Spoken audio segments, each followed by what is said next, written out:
Ma copine a dit, ce n'était qu'une minute. Ça ne compte pas comme une infidélité, après que je l'ai surprise avec mon ami à ma propre fête d'anniversaire.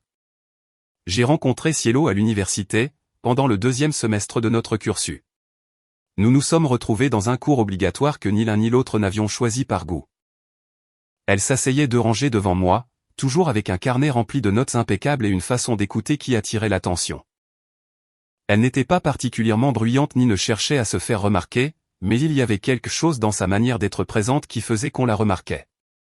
Nous avons commencé à parler de manière informelle, d'abord à propos des devoirs et des examens, puis de sujets plus personnels. Nous avons découvert que nous avions des horaires similaires, et petit à petit, il est devenu normal de rentrer ensemble après les cours. La relation s'est développée progressivement, sans grande déclaration ni moment dramatique.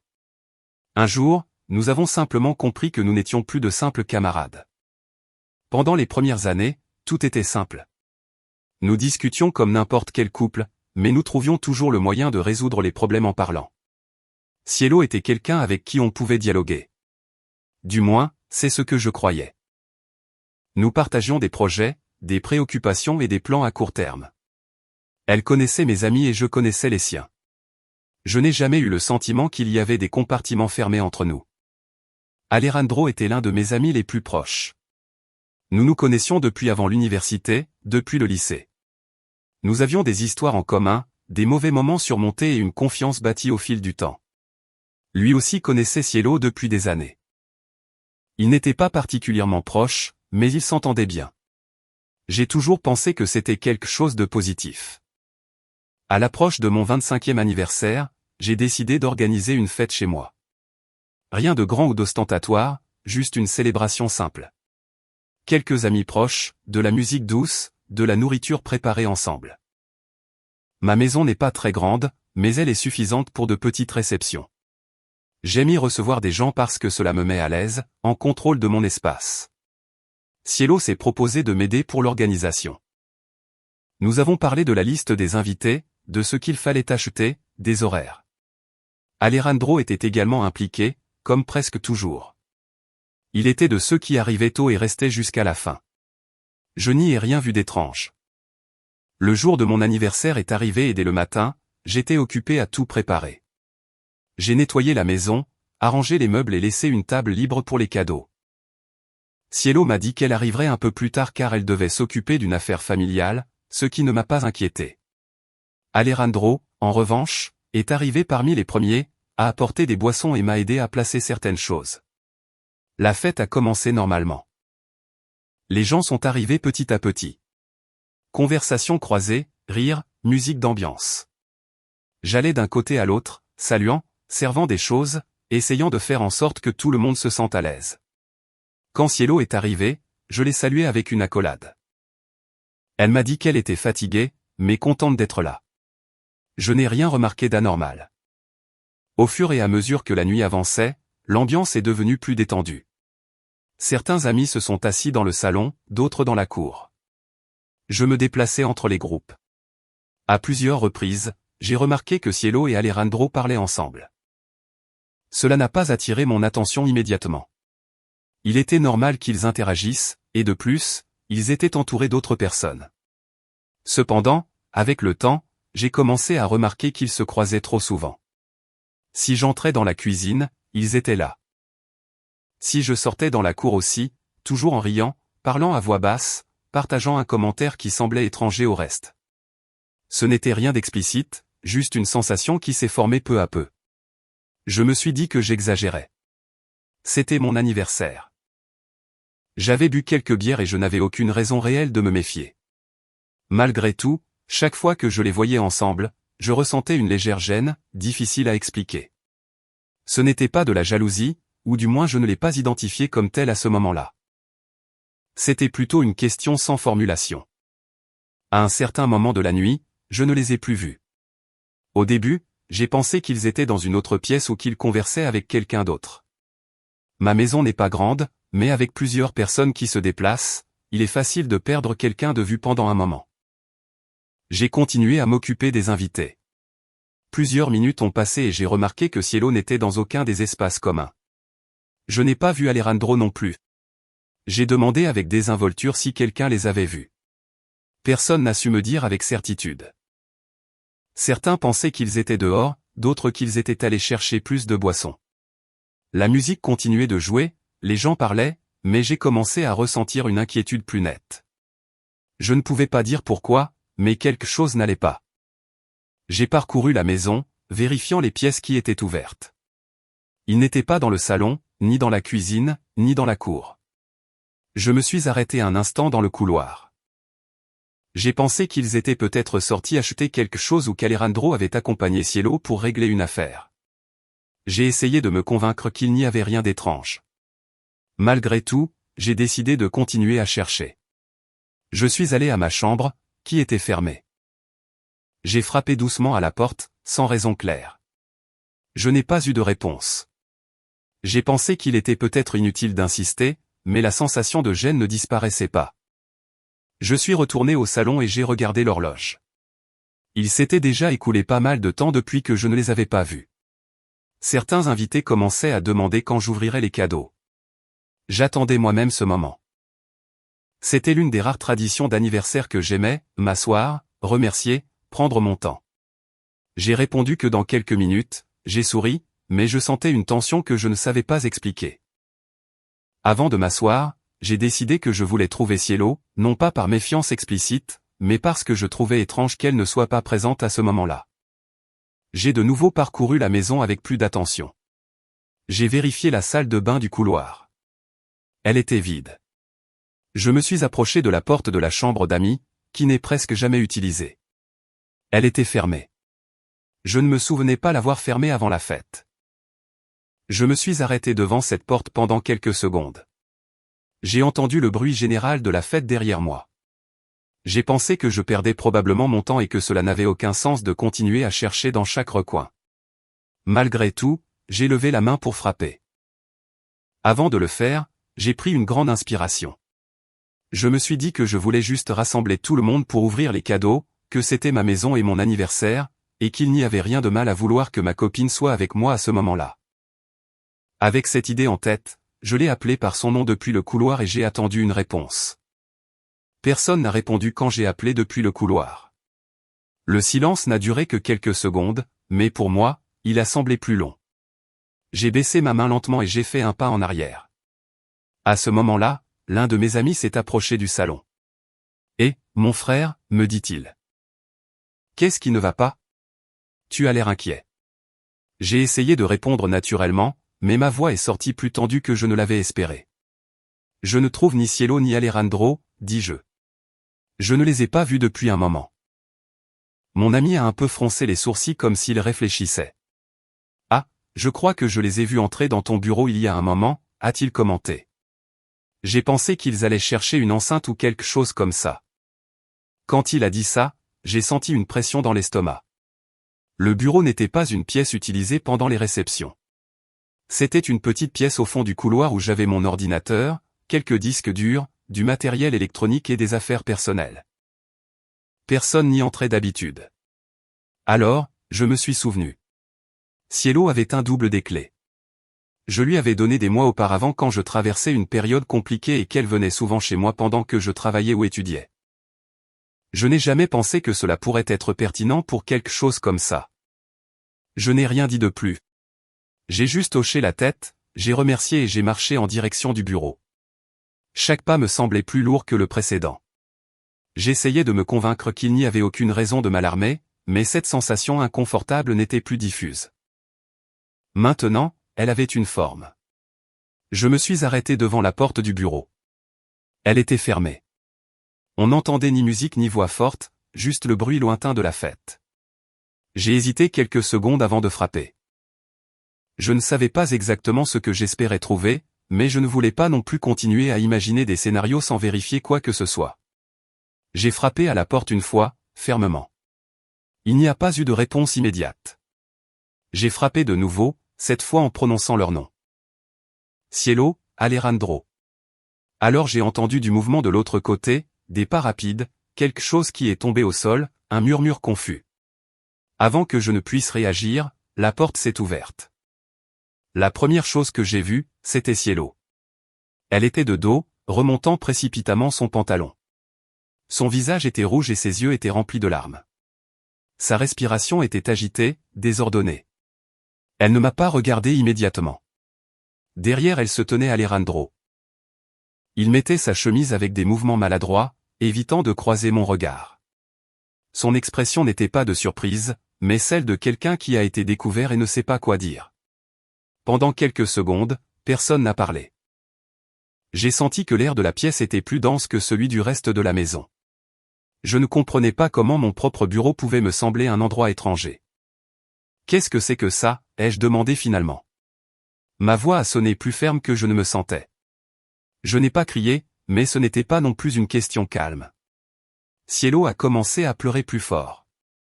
Elle a porté ses mains à son visage et a secoué la tête plusieurs fois. « Non, ce n'est pas ce que tu crois », a-t-elle dit entre les sanglots. Alejandro continuait à ne rien dire. Il a fini de boutonner sa chemise et a fait un pas en arrière comme s'il voulait se rendre invisible. « Alors, explique-moi ce que c'est », ai-je répondu, parce que ça ne ressemble pas à ça. Cielo a essayé de parler, mais elle avait du mal à articuler les mots. Elle respirait de manière irrégulière, comme si elle n'arrivait pas à se calmer. Je la regardais, attendant une explication qui, au fond, je savais ne serait pas suffisante. « Pedro, s'il te plaît », a-t-elle dit finalement. Moi, je me suis repenti. Cela n'aurait pas dû arriver. J'ai ressenti un mélange de colère et de confusion. J'ai regardé Alejandro. « Tu ne vas rien dire ?» lui ai-je demandé. Il a baissé les yeux. « Je suis désolé », a-t-il murmuré. Cela n'aurait pas dû arriver. J'ai de nouveau regardé Cielo. « Qu'est-ce qui s'est passé ici ?» ai-je insisté. « Dis-le-moi clairement. » Elle a essuyé ses larmes avec ses mains, laissant des traces sur son visage. « C'était une erreur », a-t-elle dit. « Une erreur très stupide. Cela a commencé comme une bêtise, une conversation, rien de plus. Je me suis rendu compte à temps que c'était mal. »« Attends », ai-je répété, « attends pourquoi ?» Elle est restée silencieuse quelques secondes, comme si elle cherchait les mots justes. « Ce n'était qu'une minute », a-t-elle dit finalement. « Ça ne compte pas comme une infidélité. » Je me suis arrêté. Je me suis repenti à mi-chemin. Ces mots m'ont frappé d'une drôle de façon, non pas parce que je ne comprenais pas ce qu'elle disait, mais parce que je ne pouvais pas croire que cela soit une explication valable pour elle. « Ça ne compte pas ?» ai-je demandé. « Tu dis vraiment ça ?» Elle s'est remise à pleurer. « Pedro, je t'aime », a-t-elle dit. « Je te jure que je t'aime. » Dès que je me suis rendu compte de ce que je faisais, je me suis arrêté. Ça ne signifiait rien. C'était une impulsion, rien de plus. J'ai senti une chaleur monter dans ma poitrine, un mélange de colère et de tristesse difficile à contrôler. « Tu étais chez moi », ai-je dit. « Le jour de mon anniversaire, avec mon ami. » Alejandro a levé la tête un instant. « J'assume ma part », a-t-il dit. « Je ne veux rien justifier. C'était une erreur. » Je l'ai regardé avec incrédulité. « Une erreur ?» ai-je répondu, « ce n'est pas comme si quelque chose t'était tombé par terre ? Tu as pris des décisions. » Cielo s'est un peu rapprochée de moi avec prudence, comme si elle craignait que je la rejette. « Pedro, s'il te plaît », a-t-elle dit, « il ne s'est rien passé de complet. Je me suis repenti parce que j'ai pensé à toi. Parce que je t'aime. Ça doit signifier quelque chose. » J'ai fait un pas en arrière. « N'utilise pas ça maintenant », ai-je dit. « Ne me dis pas que tu m'aimes pendant que tu étais en train de te déshabiller avec lui dans une autre pièce. » Elle a secoué la tête à plusieurs reprises. « Ce n'était pas ça », a-t-elle insisté.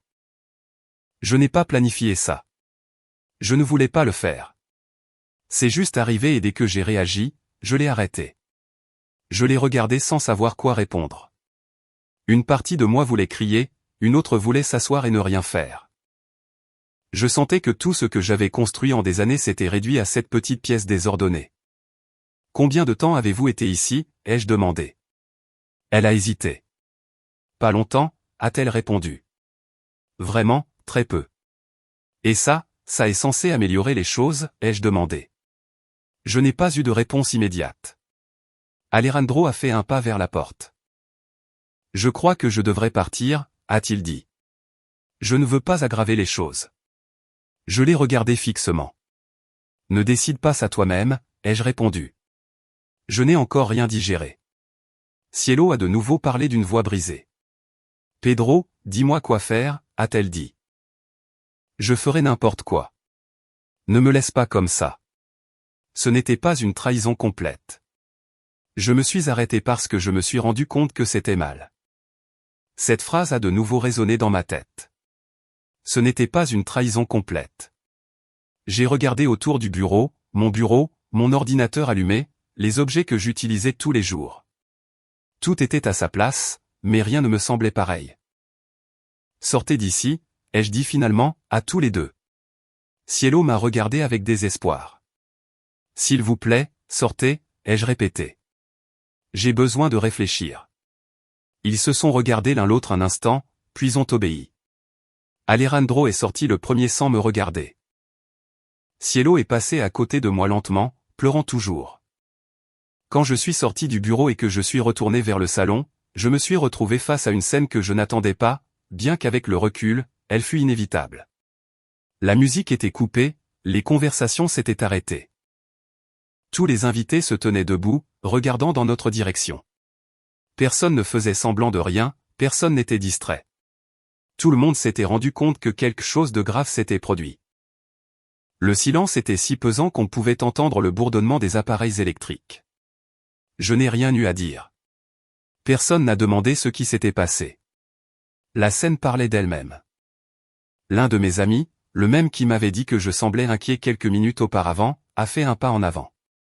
Son visage était tendu, visiblement énervé. « Vous êtes tous les deux des enfoirés », a-t-il dit à voix haute. « Comment osez-vous lui faire ça chez lui ? À sa propre fête. » Les mots sont tombés comme un coup sec. Cielo s'est mise à pleurer encore plus fort, portant ses mains à son visage. Alejandro n'a pas répondu. Il n'a pas élevé la voix, il n'a pas essayé de se défendre. Avant que quelqu'un ne puisse dire quoi que ce soit d'autre, un autre ami a pris un morceau de gâteau sur la table et l'a lancé directement sur Alejandro.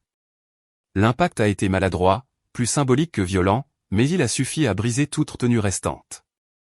En quelques secondes, la situation a dégénéré. Quelqu'un a crié.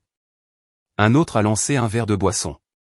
De différents points du salon, des restes de nourriture, des serviettes, des morceaux de gâteau, des boissons ont commencé à voler. Ce n'était pas une agression organisée, mais une réaction collective, impulsive, chargée de colère et d'une sorte de protection envers moi. Cielo et Alejandro se sont retrouvés au milieu de tout ça. Elle pleurait sans s'arrêter, essayant de couvrir son visage. Alejandro marchait simplement, avançant lentement vers la sortie, sans regarder personne, recevant les impacts sans répondre. En quelques instants, tous deux étaient trempés de boissons gazeuses, avec des restes de nourriture collés à leurs vêtements et leurs cheveux. Quelqu'un a crié qu'ils partent. Un autre a demandé qu'ils ne reviennent pas. Je n'ai rien dit. Je n'avais pas la force d'intervenir ni d'arrêter ce qui se passait. Je me sentais déconnecté, comme si je regardais une scène étrangère, sans tout à fait comprendre que c'était ma vie. Finalement, ils sont arrivés à la porte et sont sortis. Le bruit de la porte qui se fermait a marqué la fin de tout. Le silence est revenu, mais il n'était plus tendu. Il était lourd, fatigué. Je suis resté debout au milieu du salon, regardant le désordre. De la nourriture par terre, des boissons renversées, des assiettes cassées. Tout ce que j'avais préparé avec enthousiasme quelques heures auparavant était gâché. Alors j'ai senti des bras m'entourer. C'était une de mes cousines. Elle n'a rien dit, elle m'a juste serré fort dans ses bras. Derrière elle, un par un, mes amis se sont approchés et m'ont également entouré. Personne n'a essayé de minimiser ce qui s'était passé. Personne ne m'a dit de phrases creuses, ils étaient juste là. C'est à ce moment-là que j'ai commencé à pleurer. Ce n'était pas un cri scandaleux, mais pas silencieux non plus.